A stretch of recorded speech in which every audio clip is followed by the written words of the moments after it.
Hello everyone, my name is Dewi Nuri Lathifah. You can call me Dewi. So here I want to tell you about a story called Lazy Jack. Enjoy the story. Once upon a time, there was a boy whose name was Jack, and he lived with his mother in a dreary cottage.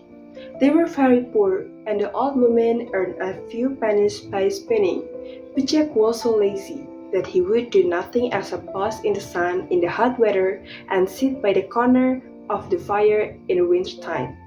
His mother could not make him do anything for her, until at last she warned him that if he did not begin to work for his porridge, she would turn him out the house to get his living as best he could. This threat finally stirred Jack, and he went out and found a job for the day working on a farm. The farmer paid him 1 penny, but he was not used to having money. And as he was coming home, he lost it and he passed over a stream. "You stupid boy," said his mother. "You should have put it in your pocket." "Next time I will," replied Jack. The next day, Jack went out again and found a job with a cowkeeper, who gave him a jar of milk for his day's work. Jack took the jar and put it into a large pocket of his jacket, spilling it long before he got home. "Oh, dear me," said the old woman. "You should have carried in your head." "Next time I will," replied Jack. The following day, Jack found a job with a farmer, who agreed to give him a cream cheese for his work. In the evening, Jack took the cheese and went home with it on his head. By the time he got home, the cheese was completely spoiled, part of it being lost and part met with his hair. "You good for nothing, boy," said his mother. "You should have carried it very carefully in your hands." "Next time I will," replied Jack. The day after this, Jack again went out and found a job with a baker, who would give him nothing for his work but a large tomcat. Jack took the cat and began carrying it very carefully in his hand. But in a short time, Tommy scratched him so much that he was forced to let it go. When he got home, his mother said to him, "You silly fellow! You should have tied it with a string and dragged it along after you." "Next time I will," said Jack.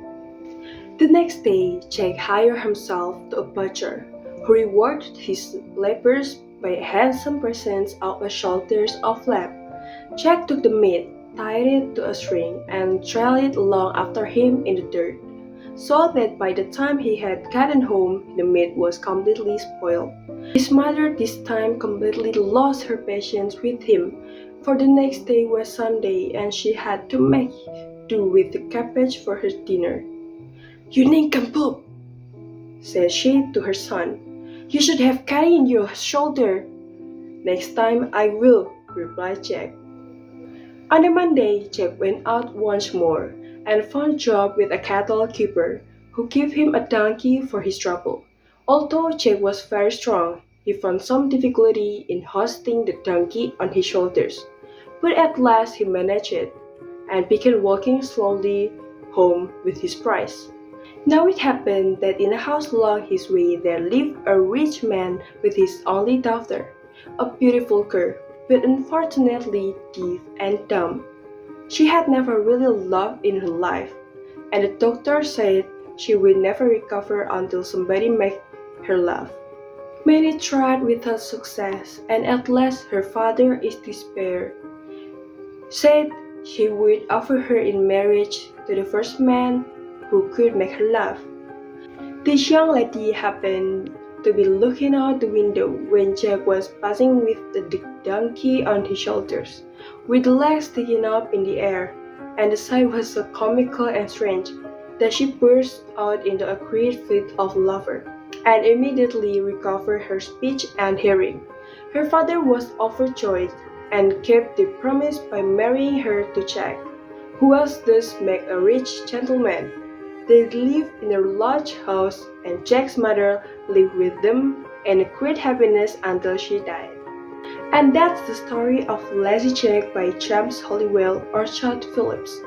I do hope you enjoy it. Pretty says that perhaps Jack wasn't quite so lazy after all, but he certainly wasn't the brightest of boys. But look at Jack's effort. He keeps trying even though many people insult him. Thank you.